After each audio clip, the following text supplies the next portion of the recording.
Welcome back, guys, and thanks for tuning in to another episode of Terrible Towel Tuesday. I am your host, SimFBallCritic, along with the Terrible Towel. Now, guys, I'm not even going to spend a lot of time, probably won't really spend any time assessing the situation as far as the game on Sunday against the Cleveland Browns, because that's not really much to talk about. A couple things I will point out, well, at least one big thing. We started off very slow against the Cleveland Browns. Now, no disrespect to the Browns organization, but once again, we're showing bad habits of playing down to competition. You're playing with an Austin Davis-led Cleveland Browns team. I mean, some of the worst in the NFL in most categories. And we have a rough time with them. I mean, I know it's a divisional game, but this is what I'm saying. Good teams, they find a way to put people away and do it convincingly. Now, yes, we did win the game 28-12. We did exploit a lot of matchups. You know, we did exploit their secondary with having, I forgot the guy's name, but who's normally a safety playing corner against Antonio Brown. Yes, we got going. But at the same time, there was still a lot of, a little bit of holes and, little things that we missed that we should execute a little better on. Again, the concerning factor there would be starting slow. We've done it again. We found a way to play down to our competition. This, I definitely don't understand why we do that. I have no idea. But let's move forward. We're in the playoffs.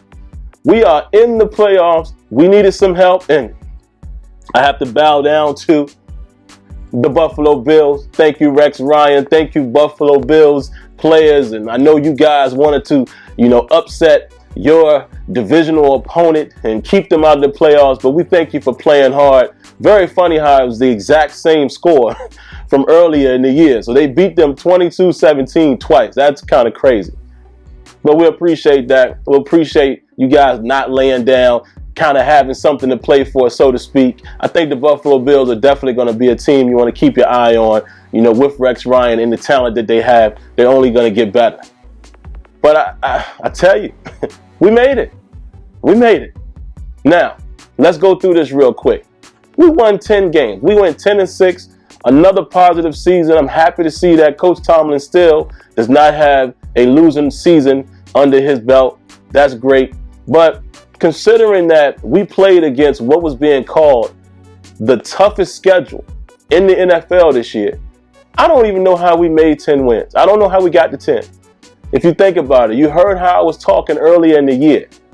You have Le'Veon Bell out for the first 2 games. And then we know what happens against Cincinnati the first time we played them. He's out for the rest of the season. That's an extremely huge blow. Yes, D'Angelo Williams has done great for us, and that was a blessing. That was the best off-season pickup by far. But you still would like to have Le'Veon Bell and D'Angelo Williams at your disposal. So that was a huge blow. We lose Marquise Pouncey. Blow. We lose Kelvin Beachum, which was, I think is a little undersized, but he plays well at left tackle. Huge blow. So now you're playing with basically backup players on the line of scrimmage.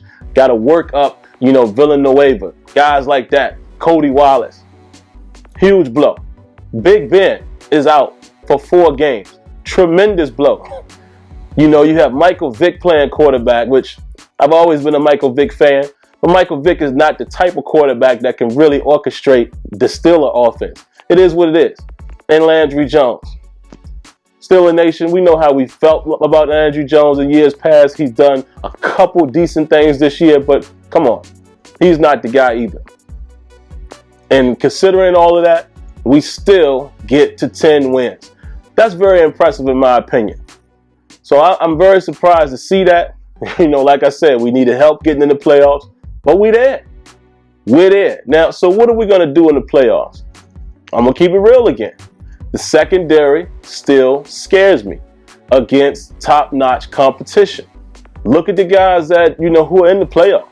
Look at all of these teams. The only team that I feel like that's not as strong are the Houston Texans. And we're going to see what Houston has to offer. But Cincinnati, you can't count them out. We beat them. They beat us. That's going to be a tough game. A.J. Green. I don't care if it is A.J. McCarron. A.J. Green is coming to play. McCarron doesn't look that bad. I would like to have a A.J. McCarron as a backup in a situation where Big Ben can't play. Think if we would have had a guy like that, we probably would have won more games. So you got Cincinnati, you got Denver, who's definitely not a slouch. Yeah, we came back on them in the second half, but come on now. That defense is still top notch. And y'all know it's the NFL any given Sunday. So don't expect the same thing to happen if we play them again. We're on the road. And then, of course, you got New England. Y'all already know what it is with New England. Now, I will say this. Right now, I'm not afraid of any team that we might face in the playoffs. Because I think they all can be beat, just like we can be beat. But I will say this. If New England is able to produce Brady, Edelman, Amendola, and Gronkowski on the field again together, I don't know who's going to beat them. That's going to be tough to beat them. I think the Steelers have a chance because of our offense can explode at any given moment. And all we need to muster up is a little bit of defense. Just a sustainable defense. If you can do that and, stay in, get it into a scoring match, I think the Steelers can win that against anybody right now.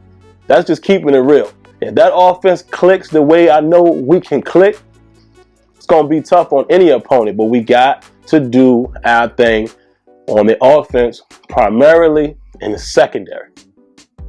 That's really all I got this week, man. I don't have a whole lot to talk about. Like I said, listen, it was great to get the 10 wins. I'm definitely going to do the season wrap up, for Terrible Towel Tuesday once the season is officially over. Hopefully that's in February. I know that's wishful thinking. But I'll end it with this. I don't know. I don't know what we're going to do in the playoffs. I have no idea. I think we have a chance. I'm going to say that. We have a chance. If we take care of business on the defensive side of the ball, we have a chance. Offensively, I think we can get it going. We must get it going a lot earlier and keep the pedal to the metal. Big Ben Roethlisberger, I'm talking to you, big boy. You have to eliminate the unnecessary interceptions. You threw a couple, I believe it was 2 against Cleveland. And the first one you threw to Poyer, he undercuts it. And looking at it, when they showed it in replay from the quarterback's point of view, there's no way you didn't see that guy.